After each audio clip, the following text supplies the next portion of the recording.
வணக்கம் நேயர்களே. 2026 சட்டமன்ற தேர்தல் வரப்போகுது. ஆனா இப்பவே பாத்தீங்கன்னா தமிழ்நாட்டுல அரசியல் சூழ்நிலைகள் மிகவும் பரபரப்பா ஆயிட்டு இருக்கு. யாரு எந்த கட்சியோட கூட்டணி சேர போறாங்க, எந்த கூட்டணி உடைய போகுது, அந்த உடையப்பட்ட கூட்டணி எந்த கட்சியில போய் சேர போறாங்க அப்படிங்கிற மாதிரி ஒரு சூழ்நிலை நிலவிட்டு இருக்கு. ஆனா தேர்தலுக்கு இன்னும் சரியா ஒரு வருஷம் இருந்தா கூட இப்பவே இந்த தேர்தல் ஜுரம் அந்த ஜுரம் இப்பவே அடிக்க ஆரம்பிச்சிச்சு எல்லா கட்சிகளுக்கும். அதிமுக ஒரு பக்கம் தன்னுடைய வியூகத்தை வச்சுக்கிட்டு இருக்காங்க, திமுக ஒரு பக்கம் தன்னுடைய வேலையை பார்த்துட்டு இருக்காங்க. இதுக்கு இடையில புதுசா வந்த தமிழக வெற்றி கழகம் நடிகர் விஜய் அவரு ஒரு பக்கம் தன்னுடைய வியூகத்தை ரொம்ப எலாபரேட்டா பண்ணிட்டு இருக்காரு. அதே மாதிரி பிஜேபி அண்ணாமலை போற இடங்களை பூரா அவர் ஒரு பக்கம் தன்னுடைய கருத்துக்களை பதிவிட்டு இளைஞர்களுடைய மனதை கவர்ந்துட்டு இருக்காரு. இப்படி ஆளாளுக்கு ஒரு பக்கம் போயிட்டு இருக்காங்க. இதுல இன்னொரு பக்கம் நாம் தமிழர் கட்சி சீமான் அவர் எல்லா இடத்துலையும் பத்திரிகையாளர்களை சந்திச்சு தன்னுடைய கருத்துக்களை அவர் பதிவிட்டு தனக்கு வாக்கு சேர்த்துட்டு இருக்காரு. இப்ப பாத்தீங்கன்னா சி ஓட்டர்ஸ் அப்படிங்கிற ஒரு கருத்து கணிப்பு வெளியிட்டு இருக்காங்க. தேர்தலுடைய நெருக்கத்துல கருத்து கணிப்பு வெளியிடுவாங்க. யாருக்கு எவ்வளவு ஓட்டு சதவீதம் கிடைக்கும், எந்த கூட்டணி முன்னணியில வரும், எந்த கூட்டணி பின்னணியில இருக்கும் அப்படிங்கிற மாதிரி கருத்து கணிப்பு வெளியிடுவாங்க. தேர்தல் முடிஞ்சதுக்கு அப்புறமும் ஒரு கருத்து கணிப்பு வெளியிடுவாங்க. யார் யாருக்கு எவ்வளவு ஓட்டு கிடைச்சிருக்கு, எந்த கூட்டணி வெற்றி பெறும் அப்படிங்கிற மாதிரிலாம் செய்வாங்க. ஆனா ஒரு வருஷம் இருக்கிறதுக்கு முன்னாடியே இப்ப சி ஓட்டர்ஸ் என்ற ஒரு நிறுவனம் கருத்து கணிப்பு நடத்திருக்காங்க. அதுல என்ன சொல்றாங்கன்னா, திமுக கூட்டணிக்கு 27% வாக்கு கிடைக்கும், அதாவது ஸ்டாலின் முதல்வராக வருவார் அப்படின்ட்டு 27% பெர்சன்டேஜ் ஓட்டு காட்டுறாங்க.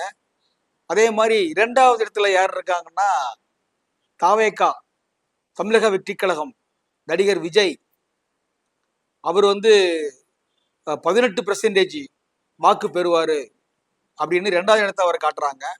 மூணாவது இடத்துக்கு அதிமுக எடப்பாடி பழனிசாமி அவர்கள் 10% ஓட்டு அவருக்கு கிடைச்சிருக்க மாதிரி வெளியிட்டு இருக்காங்க. நாலாவதா பிஜேபி அண்ணாமலைக்கு 9% ஓட்டு கிடைச்சிருக்கு அப்படின்னு இந்த கருத்து கணிப்பு வெளியிட்டு இருக்காங்க. இந்த நாளையும் தான் காட்டுறாங்க. ஆனா இதுல ஒரு சின்ன இடைஞ்சல் என்னன்னா, நாம் தமிழர் கட்சியை இவங்க லிஸ்ட்லயே சேர்க்கல. என்ன காரணம்னு தெரியல. ஏன்னா மக்கள் நாம் தமிழருக்கு ஓட்டு போடலையா, இல்ல நீங்க யார்கிட்ட கருத்து கணிப்பு நடத்துனீங்க, இல்ல நீங்க ஒரு ரூம்ல உட்காந்து நீங்களே கம்ப்யூட்டர்ல உட்காந்து நீங்களே ஒரு முடிவு பண்ணிட்டீங்களா, இல்ல மக்களை சந்திச்சீங்களா, இல்ல ஆன்லைன்ல இந்த மாதிரி ஒரு கருத்து கணிப்பு நடத்தணும்னு ஆன்லைன்ல நீங்க பண்ணீங்களா, எப்படி பண்ணீங்க? நாம் தமிழர் கட்சி வளர்ந்துட்டு வருது, 8% வாக்கு பெற்றிருக்காங்க. அப்படி இருக்கும்போது மக்கள் அதுக்கு கொஞ்சமா அவங்களுக்கு மதிப்பு கொடுக்கலையா? இந்த 4 கட்சியை மட்டும் காட்ட வேண்டிய அவசியம் என்ன? நாம் தமிழர் கட்சியை அதுல விடுவிக்க வேண்டிய காரணம் என்ன அப்படிங்கிற மாதிரி மக்களிடையே ஒரு கருத்து நிலவிட்டு இருக்கு. இதுல ஏதோ ஒரு சதி இருக்கு, இது உண்மையான கருத்து கணிப்பு அல்ல, போலியாக தயாரிக்கப்பட்ட கருத்து கணிப்பு அப்படிங்கிற மாதிரி ஒரு ட்ரெண்ட் போயிட்டு இருக்கு. பொதுவாகவே இப்ப இருக்கிற சூழ்நிலையை பார்த்தீங்கன்னா, திமுகவுடைய அரசாங்கம் இங்க இருக்கக்கூடிய மெயின் மீடியாக்கள் எல்லாம் அவங்க கையில வச்சிருக்காங்க. அதே மாதிரி நிறைய யூடியூப் சேனல் எல்லாம் அவங்க கையில வச்சிருக்காங்க. 90% உடைய மீடியாக்கள் இன்னைக்கு திமுக என்ன சொல்றாங்களோ அதைத்தான் செய்வாங்க. அவங்க எதிர்பார்த்ததான் இவங்க சொல்லுவாங்க. அப்படி ஒரு காலகட்டங்கள் தான் இன்னைக்கு நிலவிட்டு இருக்கு. மீதி இருக்கிற ஒரு 10% தான் தன்னுடைய சொந்த கருத்துக்களை தைரியமா வெளியிட்டு இருக்காங்க. அப்படியே அதையும் மீறி ரொம்ப திமுக அரசாங்கத்தையும் முதல்வரையும் கழுத்தை பிடிக்கிற மாதிரி கொஸ்டின்ஸ் கேட்டாங்க. அவங்க செய்யற ஊழல்கள், அவங்க செய்யற லஞ்ச லாவணியங்கள் இதெல்லாம் வெளியே சொன்னாங்கன்னா, உதயநிதியவோ முதல்வர் ஸ்டாலினையோ யாரோ கொஸ்டின் பண்ணா உடனே அவங்க போய் இரவோடு இரவா கைது பண்றது இதனுடைய வாடிக்கையா வச்சுட்டு இருக்காங்க. இப்ப சமீபத்துல கூட சவுக்கு சங்கர் வீட்டுல என்ன நடந்துச்சு உங்களுக்கு தெரியும். அவ எப்போதுமே முதல்வர் பொம்மை முதல்வர் ஆட்சியும் சொல்லிட்டு இருக்காரு. திமுகவில் நடக்கக்கூடிய தில்லுமுள்ளுகள் ஊழல் இதைத்தான் அவர் லஞ்ச ஒழிப்பெல்லாம் வெளியே சொல்லிட்டு இருக்காரு. அதனால இன்னைக்கு ஒரு பெரிய பிரச்சனை ஓடிட்டு இருந்துச்சு. இப்ப அவருடைய சேனலை மூடக்கூடிய அளவுக்கு கொண்டு நிப்பாட்டி வச்சிருக்கிறாங்க. இருந்தாலும் அவர் விட போறது இல்லை. இப்போதைக்கு அமைதியா இருக்கார். மற்ற சேனல்களுக்கு அவங்க கூப்பிட்டு இன்டர்வியூ பண்றாங்க, அதுக்கு பதில் சொல்லிட்டு இருக்காரு. கூடிய விரைவில் அந்த சேனலை ஓபன் பண்ணுவாங்க. அதுக்கிடையில பாத்தீங்கன்னா இந்த சி ஓட்டர்ஸ் இது திமுகவுடைய வேலை கிடையாது. இது தமிழக வெற்றி கழகம் விஜய் உடைய ஏற்பாடு. ஏன்னா அவர் கூட இருக்கிற பிரசாந்த் கிஷோர், ஆதவ் அர்ஜுன், நிர்மல்குமார், ஜான் ஆரோக்கியசாமி இவங்களுடைய ஏற்பாட்டின்படி தான் இந்த கருத்து கணிப்பு நடத்தப்பட்டிருக்கு. ஏன்னா எடுத்த உடனே முதலிடத்துல காட்டக்கூடாது, இரண்டாவது இடத்தை காட்டலாம். அதிமுகவையும் பிஜேபியும் பின்னுக்கு தள்ளி விஜய் முன்னுக்கு வந்துட்டாரு அப்படிங்கிற ஒரு மாயையை கிரியேட் பண்ணணும். ஏன்னா கிரியேட் பண்ணியாச்சுன்னா இப்போ வந்து அதிமுகவை கூட விஜய் சேர்ந்தா ஈஸி, நல்லா இருக்கும். திமுக வீட்டுக்கு அனுப்புறதுக்கு ஒரு எளிமையான வழியா இருக்கும். இந்த மாதிரி சில கருத்துக்களை அடிப்படையில விஜயை முன்னுக்கு கொண்டு வரணுங்கிறதுக்காக இந்த 4 பேருடைய ஏற்பாட்டின்படி தான் இந்த சி ஓட்டர்ஸ் உடைய கருத்து கணிப்பு வெளிவந்திருக்கு அப்படிங்கிறாங்க. இது ஒரு வகைக்கு பார்த்தா இதை நம்ம ஏற்றுக்கூடக்கூடிய சூழ்நிலை தான் இருக்குது. ஏன்னா சமீபத்தில் விஜயுடைய தமிழக வெற்றி கழகத்துடைய பொதுக்குழு கூட்டம் நடந்தது, எல்லாரும் பார்த்தோம். அதோடைய விஜய் ஸ்பீச் வந்து ரொம்ப ஒரு காரசாரமா இருந்துச்சு. அரசாங்கத்தையும் முதல்வரையும் டைரக்டா அட்டாக் பண்ணிக்கிற மாதிரி தான் அவருடைய பேச்சு இருந்துச்சு. எல்லாருமே அவரை வந்து எழுதி கொடுத்த வசனத்தை சினிமாவில் பேசுற மாதிரி வந்து பேசிட்டு போயிட்டாரு அப்படிங்கிற வழக்கமாக சொல்லக்கூடிய டைலாக் தான் வந்துட்டு இருக்கு. இருந்தாலும் அவர் பேசுறதுல நியாயம் இருக்கு, அர்த்தம் இருக்கு, அப்படித்தானே நினைக்க வேண்டியிருக்கு. நீங்க அவருடைய விஜய் பேசின ஸ்பீச் ஒரு 18 நிமிஷமா பேசியிருந்தாரு. ஆனா அவருடைய பேச்சுல வந்து ஒரு வீரம் இருந்துச்சு, ஒரு தெளிவு இருந்துச்சு, ஒரு தைரியம் இருந்துச்சுன்னு சொல்லணும். காரணம் என்னன்னா, முதல்வர் ஸ்டாலினை மன்னராட்சி முதல்வர் அவர்களே, மாண்புமிகு முத்துவேல் கருணாநிதி ஸ்டாலின் அவர்களே அப்படிங்கிற மாதிரிலாம் டைரக்டா அட்டாக் பண்ணி பேசியிருந்தாரு.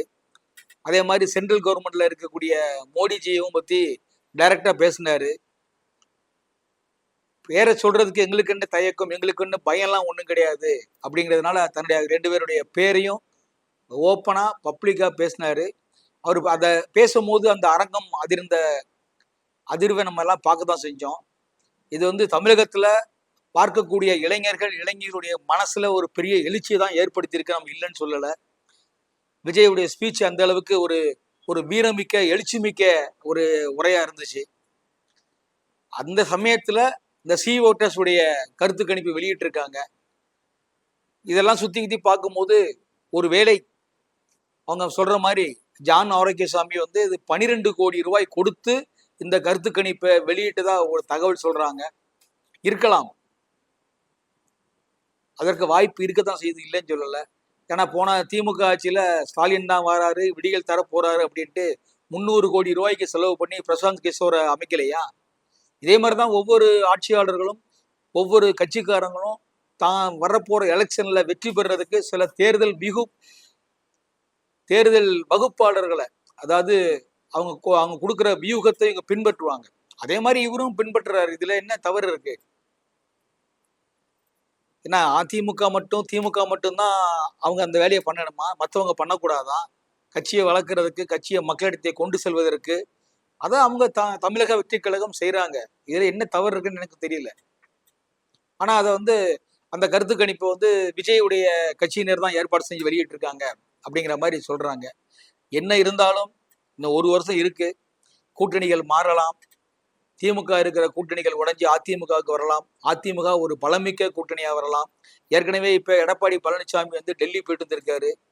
அது போயிட்டு வந்ததுல இருந்து திமுகவே சும்மா ஒரு பதட்டத்துல இருக்கு, பதறாங்க. தாம விஜயுடைய பேச்சை பார்த்ததுல இருந்து இன்னைக்கு திமுக காரங்களுக்கு அடிவயிறு கலங்கி போய் உட்காந்துட்டு இருக்காங்க. ஆளாளுக்கு அவரை பத்தி கருத்து கணிப்பு கருத்து சொல்லிட்டு இருக்காங்க. இது ஒரு பக்கம் போயிட்டு இருந்தாலும் இந்த 2026 இந்த கண்ணை முடிக்கிறதுக்குள்ள அடுத்து வந்துடும். 1 வருஷம் ஓடிடும், தேர்தல் வியூகம் வந்துடும், கூட்டணி அமையும், யாரு வரப்போறா?